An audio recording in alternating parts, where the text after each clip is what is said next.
I'm just back from a 6-day trip to Afghanistan, and I was really deeply shocked by the images of starving children that I saw in referral hospital, in a big referral hospital in the south of Afghanistan. And that is just one of the hospitals where we are active. I understand that in all the hospitals where we are working, the images are exactly the same. And there is indeed a huge humanitarian crisis that is looming. Families have no money to put food on their plates. Winter has started. Temperatures are below freezing point. And it's just terrible to see these pictures, and action is urgently required now.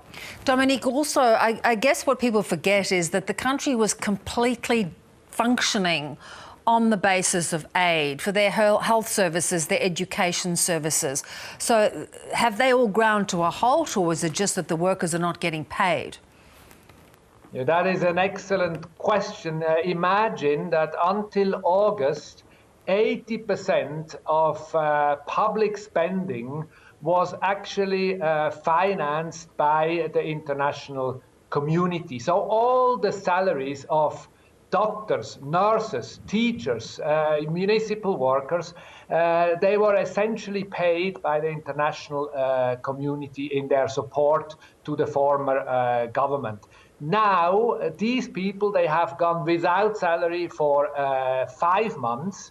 And of course, what is happening is that these very essential services, healthcare, water, sanitation, they are collapsing because people don't get salaries, and they have themselves huge difficulties to feed their families at home. Yeah.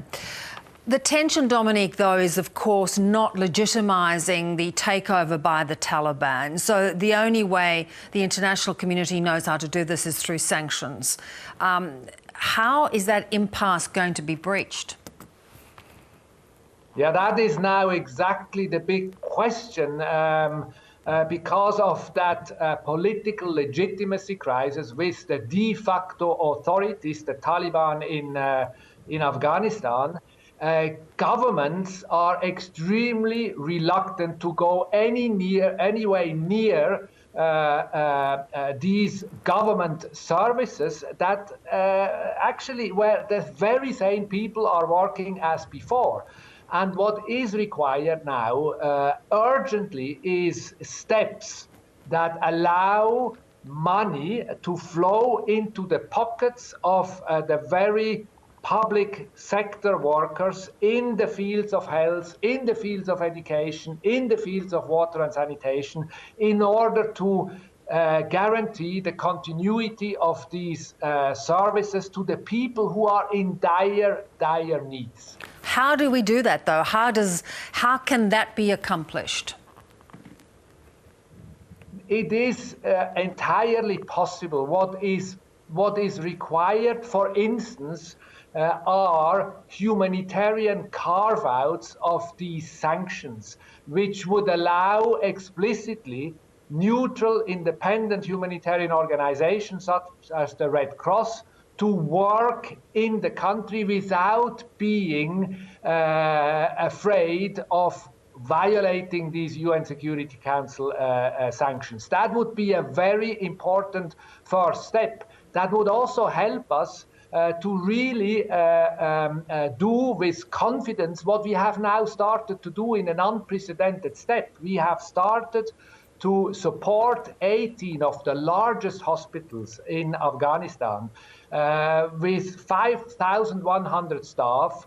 We support these hospitals with salaries, with running costs, and with medical supplies to ensure that these very essential services provided by these hospitals continue. And we need to work with the system, with the very people who work in these public hospitals. And that is why it is so important to make these explicit exemptions from the sanction regimes for organizations such as ours. And how do you achieve these carve-outs, Dominik, without the support of the Taliban? And then how do you ensure that they don't get their hands on the money themselves? Well, I was there when the first salaries were paid to the first of the staff of the first of the hospitals that we are supporting. And we have agreed with the Ministry of Health that the money is going directly into the pockets of the people working in these hospitals without going through the ministry. So there are ways and means to achieve what we need to achieve, provided governments, they are a little bit less risk averse. Now the risk aversity is such that we are looking into the eyes of one of the largest humanitarian crises that Afghanistan has seen. And that is why now we need to act. Dominik, I'm sure we hope that your message gets through, because it is the people, the small people that have suffered already that continue to do so. Thank you very much for bringing this to our attention. Thank you very much and good evening.